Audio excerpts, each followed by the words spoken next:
चला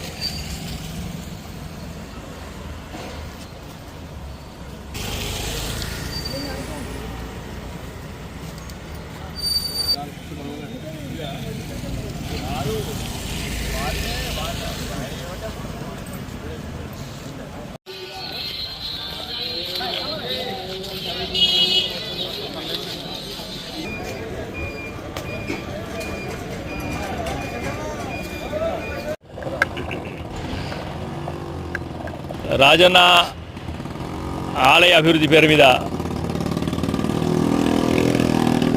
కొన్ని వందల సంవత్సరాల చరిత్ర ఈ ప్రధాన రహదారికి ఉన్నది. అంటే నా చిన్నతనం నుంచి కూడా అనేకమైన జ్ఞాపకాలు. ఓ ఎమ్మెల్యే ఓ స్థాయి వ్యక్తి వస్తున్నట్టే డబ్బరాజే దుకాణం కాడ ఆగంది పోయే పరిస్థితి కాదు. ఇటు చూస్తే ఈ మధ్యకాలంలో ఓటర్ గారి బాలయ్య షాప్ కాడ ఇవన్నీ మన తీపి గుర్తులు. ఇవన్నీ అభివృద్ధికి ఎవరు కూడా ఆటంకం కాదు. అభివృద్ధి పేరు మీద నియంత్రిత ధోరణికి దాన్ని వ్యతిరేకిస్తూ ఉన్నాం. మేము ప్రభుత్వ యంత్రాంగం సమాధానం చెప్పాలి. ఇంత అర్జెన్సీగా కూలగొట్టి ఏమి సాధించింది వీళ్ళు? ఇప్పుడు దాదాపు మొన్న కూడా మంగళవారం నాడు ఇంకొక 2 వీక్స్ స్టే దొరికిందని చెప్తా ఉన్నారు దుకాణ యజమానులకు, ఇండ్ల యజమానులకు. అభివృద్ధిని సాధారణంగా అందరినీ కలగలిపి చేయాలి. లేకుంటే పాత తరం నా చిన్నప్పుడు పోలీసు గస్తీలు తిరిగాయి. ఇక్కడ నక్సలైట్ల బాధకు పోలీసులు తిరుగుదురు, కవాతు చేదురు. ఆ విధంగా 200 మంది పోలీసు యంత్రాంగాన్ని పెట్టి బలవంతంగా 1 రోజు 2 రోజులు 3 టైం ఇవ్వకుండా కూడా నిర్దాక్షిణ్యంగా కూలివేయడం దాన్ని మేము వ్యతిరేకిస్తూ ఉన్నాం.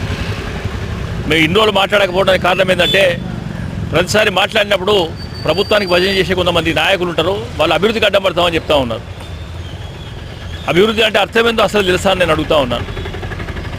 ఇవాళ బాధితుల పక్షాన బాధితులకు న్యాయం జరిగిన అవసరం లేదా? మరి బాధితులకు న్యాయం ఎవరు చేయాలి? ఈ ప్రభుత్వమే న్యాయం చేయాలి. మరి దేవాలయం ముందర తీసుకున్నట్టయితే నెలకు 50 నుంచి 60 వేలు లక్ష రూపాయల కిరాయి ఉంటే కేవలం 10 లక్షలు 12 లక్షలు కంపెనీ చేసినావు అంటే ఏంది? నువ్వు ఇచ్చిన కంపెన్సేషన్ ఎంత? కేవలం సంవత్సరం కిరాయి నువ్వు ఇచ్చినావు. మరి దాన్ని దృష్టిలో పెట్టుకొని కూడా ప్రభుత్వాన్ని కోరుతా ఉన్నాం. నష్టపరిహారం ఇచ్చిన తర్వాత పెంచరాదు అనే వాదన తప్పు. ప్రభుత్వం కూడా ఖచ్చితంగా పెంచవచ్చు. ఉదాహరణ చెప్తా. సెక్రటరియట్ ఎంత పెరిగింది, కాళేశ్వరం ప్రాజెక్ట్ ఎంత పెరిగినాయి, ఏ రకంగా పెరిగినాయి, పెరుగుతలేవా? దాన్ని బట్టి బాధితులకు సరైన న్యాయం చేయాల్సిన బాధ్యత కూడా ప్రభుత్వం మీద ఉంది, ప్రభుత్వ యంత్రాంగం మీద ఉంది. మరి దాన్ని పక్క పెట్టేసి ధనాధన ఏకపక్షంగా కూల్చివేసి ఓ షాడిస్ట్ ఆనందం పొందుతా అంటే అది ప్రజాస్వామ్యంలో సరైన విధానం కాదు. సరే, చేసిన తప్పులను, చేసిన దుర్మార్గాలను, హింసాత్మక ఘటనలను ప్రతి వాళ్ళని సమర్థించుకుంటాం. నక్సలైట్లు కూడా ఏమైనా చంపితే సమర్థించుకున్న సమాజం కోసం చేస్తూ ఉన్నారు. మరి వాళ్ళకి తేడా అయింది ప్రభుత్వం చెప్పాలి.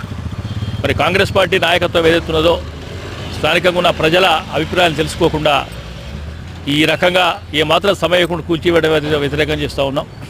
అభివృద్ధి ఏదైతున్నదో కూల్చివేతలు ఎంత స్పీడ్గా చేసిరో మరి నిర్మాణాలు ఈ ప్రధాన రహదారి రోడ్ డివైడ్ చేసి మధ్యలో డివైడర్సు, డ్రైనేజెస్ ఎన్ని రోజులు కంప్లీట్ చేస్తారు కూడా సమాధానం చెప్పాలి. కూల్చే ఇక్కడ వారేసిపోయిన తర్వాత వచ్చే సమ్మక్క సాతర మరి వాటన్నిటి కూడా జవాబు ఇవ్వాలి. లేకుంటే మేమేమనుకుంటా ఉన్నాం, మరి రేపు దేవాలయం కూల్చివేతలకు పోలీస్ పహారాన్ని ఇట్లా పెడతారా, లేకుంటే కేవలం భయపెడతారా మమ్మల్ని ప్రజల్ని ఇక్కడ? అదొక కూడా సమాధానం చెప్పాలి. బాధితులకు సరైన న్యాయం చేయాలని కూడా మేము కోరుతూ ఉన్నాం, డిమాండ్ చేస్తూ ఉన్నాం. చాలామంది కార్యకర్తలు, అనేక పార్టీల కార్యకర్తలు ఉన్నాం కావచ్చు, అనేక రకాల ఈ ప్రజలల్లో ఒక్కసారి గుండె మీద వచ్చి ఆత్మవిశ్వాసం గుండె మీద చేసుకొని చెప్పాడు. ఒకసారి మీరు ఇల్లు కట్టుకున్నప్పుడు ఎక్కడన్నా కనీసం ఇంచు జరిగినరా?